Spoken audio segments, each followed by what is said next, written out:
నీకిష్టమైనది కావాలి దేవునికి, బలి అర్పణ కోరలేదు దేవుడు, బలి అర్పణ కోరలేదు దేవుడు. ఈ ప్రపంచంలో ప్రతి ఒక్కరికి, హిందూ ముస్లిం క్రిస్టియన్ బ్రతుకుతున్న ప్రతి ఒక్కరికి మీకు ఇష్టమైన దేవునిది. ఈ ప్రపంచంలో ఏదైనా ఒక దినం అది మర్చిపోవాల్సింది. అందుకే దేవుడు అంటున్నాడు, ఇవన్నీ కాదు, ఇవన్నిటి మీద తలంచుకోవద్దు, ఇవన్నిటిని మీ తలంపుల్లో పెట్టుకోవద్దు, మీ మనసులో పెట్టుకోవద్దు, మీ హృదయంలో పెట్టుకోవద్దు. నన్ను చూడండి. మొట్టమొదటిగా సర్వకోటి సృష్టికర్త పరిశుద్ధుడిని, నిజమైన దేవుణ్ణి మీరు చూస్తే మీరు దేవుణ్ణి ఇష్టపడ్డారని అర్థం.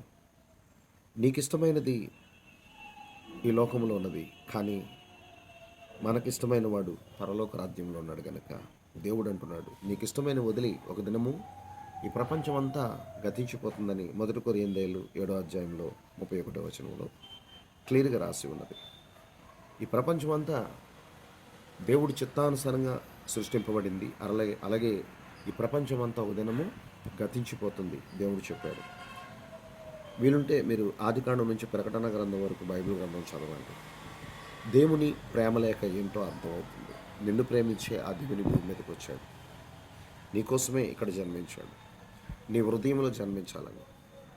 నా హృదయంలో జన్మించాడు కనుక ఈ వీడియో చూస్తున్న ప్రతి ఒక్కరూ ఇంకా క్రీస్తును తెలుసుకోకపోతే ప్రతి ఒక్కరు కూడా దేవుడు మీ హృదయంలో పుట్టాలని, పరిశుద్ధంగా జీవించాలని, నీతి మార్గంలో నడవాలని, ఆ యేసులో ఎటువంటి పాపము లేదని మీరు తెలుసుకుంటే మీరు ధన్యులు.